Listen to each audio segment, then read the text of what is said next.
And welcome to day 28 of 40 days of well-being concepts for balance. I'm Raisa Nazaire, and we are discussing go with the rhythm of your personal energy today, aka work with your ebb and flow. Because if you don't work with your ebb and flow and acknowledge that energy, you're automatically going to be depleting your personal energy. And when we are aligned, that allows us to flow with the natural changes in our environment rather than resisting them. In that way, we can have a more harmonious existence. So the idea is to work with our natural biological rhythms and not against them, because it will then give us a relief from that pressure of always having to be in do mode and high beta and working at peak performance all of the time. And we're giving ourselves a permission slip to recognize when it is that we are able to be at a strong level of work and versus the times when we need to pull back and rest and restore. We know our peaks and valleys over time. If you are an adult at this point, you know the point of the day where you work best and the points in the day where you start to slow down. So you work around your personal ebb and flow. And the result is less stress, no burnout, less anxiety, shorter low valley moods, shorter bouts with depression and other forms of lower potential energy, and less procrastination.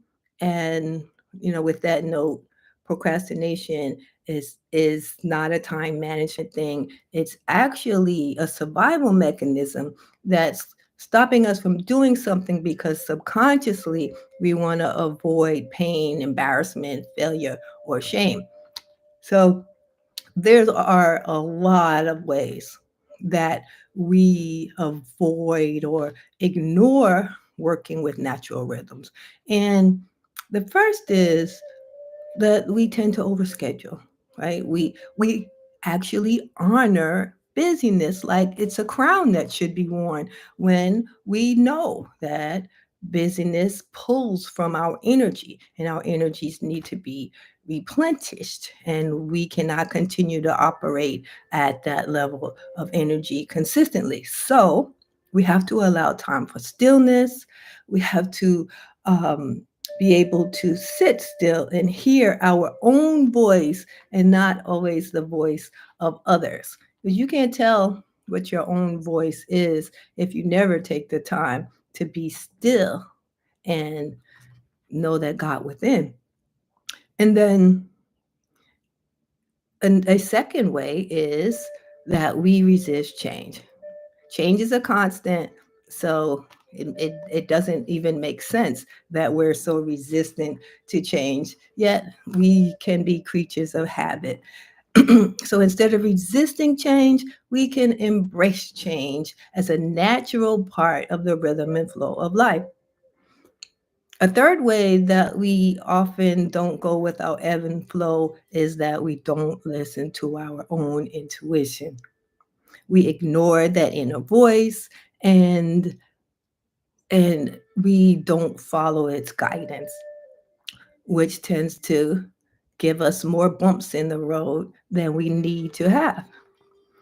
A fourth way is unhealthy consumption of whether it's food, um, people, places, things. It's consuming things that are processed and not natural. A fifth way is our emotional suppression.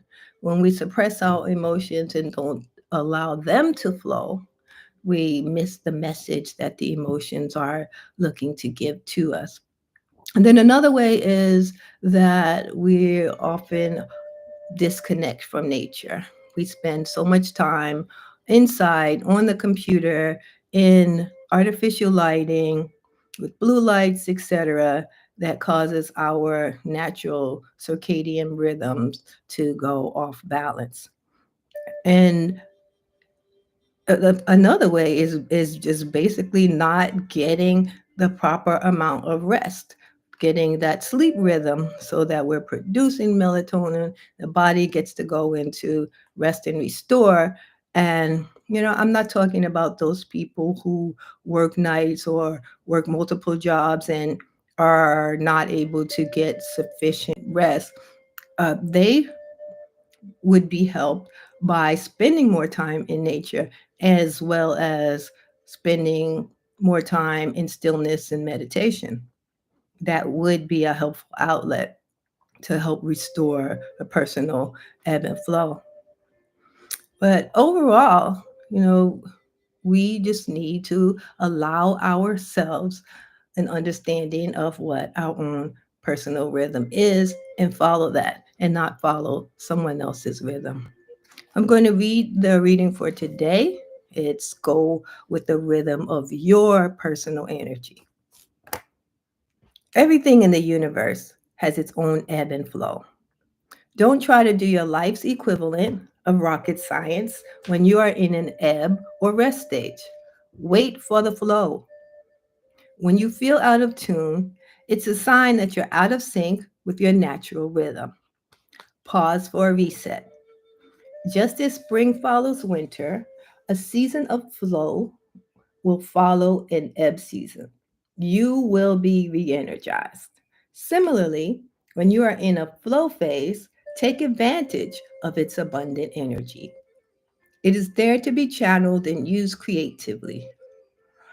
Do not waste it through inaction or lack of action. Honor your body temple and the rhythm of nature of which you are a part. In fact, spend more time in natural environments to facilitate balance. Today, think about the time of day or time of year when you feel that you are at your peak. Plan to do your creative and energy intensive tasks at that time. Yeah, it's really important to plan to do those energy intensive tasks in the right rhythm. It just brings to mind how in the winter for the January 1st, New Year, everyone wants to jump into exercise and high levels of change, when in fact the natural ebb and flow is an ebb of rest and restore during the winter period, where we should be going within and then doing all of those external things, the bursting forth in spring and the growth in spring, summer rather, where we're getting into a lot more activity. So I'm now going to turn up the music so that we can take a few moments to journal. Take a minute.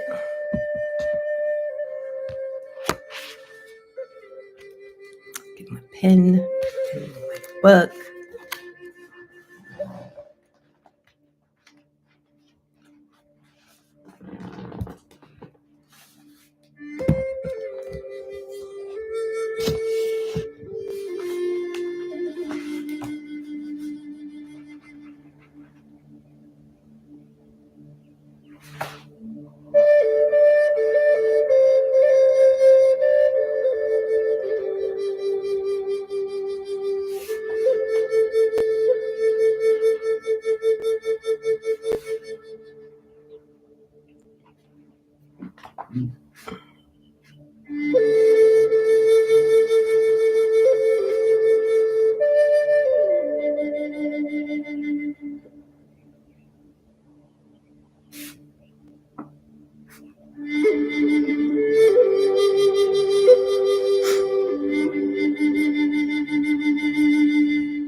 Of course, if you're still not finished journaling, please continue to do so.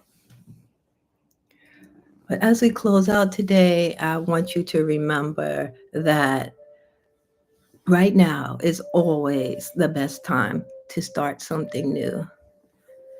Right now is a great time to start recognizing and working with your personal energy, aligning that with your seasonal energy, your emotional calendar.